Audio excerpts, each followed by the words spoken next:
So I was going to call this irrigation, but it's not irrigation, it's erosion. Yeah, so when the water from the river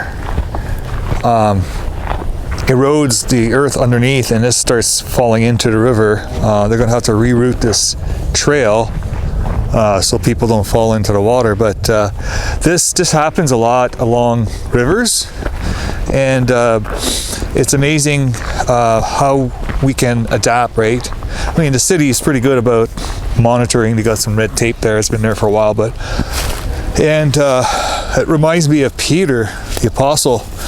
Well, when he was a disciple, right, an apprentice, you might say. A Christian apprentice is basically a disciple, and he denied Jesus 3 times.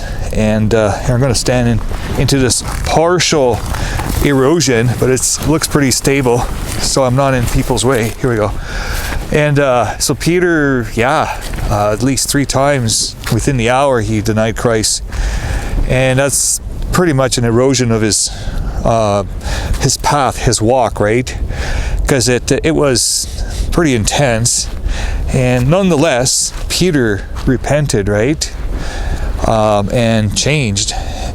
And even later on, there's other times where he was mistreating some of the believers later on in the church, and so you can see that he had a flow of mistakes, you might say, or bad choice, and just the way that human nature tends to bring us. You know, we are made up of those human genes, right?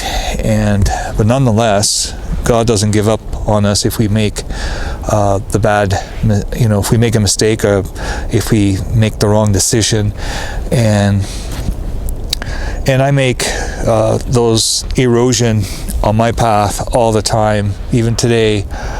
And in the moment, I'm not thinking straight, or I'm not able to discern properly, and I end up making the wrong choice, or just making a plain mistake, or sin, right? I mean, Peter, that's what he was doing. It wasn't just a mistake. I mean, he was actually sinning. He was lying to people about Christ, and yes, you and I are both in the same boat. We're no better than he is, and God used Peter in a great way to actually not only help but lead the church. That's how it started, right? Through Peter, he was the beginning, leading the church in the right direction, even though he was full of mistakes or erosions.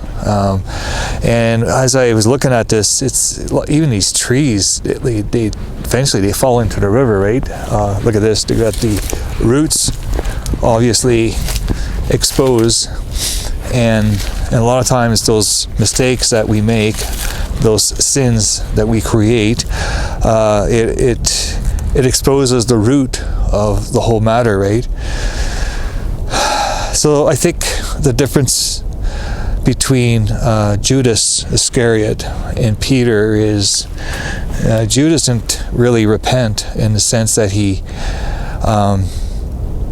didn't have the same attitude as Peter. And even though Peter sinned by denying Christ, he held on to Christ, right? And that's how I feel sometimes. I make those mistakes, or I made a sin or whatever, but forgiveness is the thing. It's the maintenance program that God has offered us, that we ought to forgive each other, and if we are faithful to ask for forgiveness to God or to other people, He is willing to forgive, and others ought to be willing to forgive as well. And so there's my story for today. Just want to encourage you to remember that we may have to make a course correction after the mistake, after the erosion. We may have to take a different route so we don't fall into the pit, or into the water in this case, and continue using that path that God has made for us. And it may change, and and Jesus puts it this way, that, you know, the path is narrow and it's not a straight line. It's full of zigzags and hills, and narrow is the way. And, you know, he is the gate, he is the way. So I just want to stay focused on that. Even though I made a mistake today, I don't desire to make it again. I hope you feel that way, to keep on, to follow the trail that God has given you. So this is Paul reporting live, and till next time, Lord willing, over and out.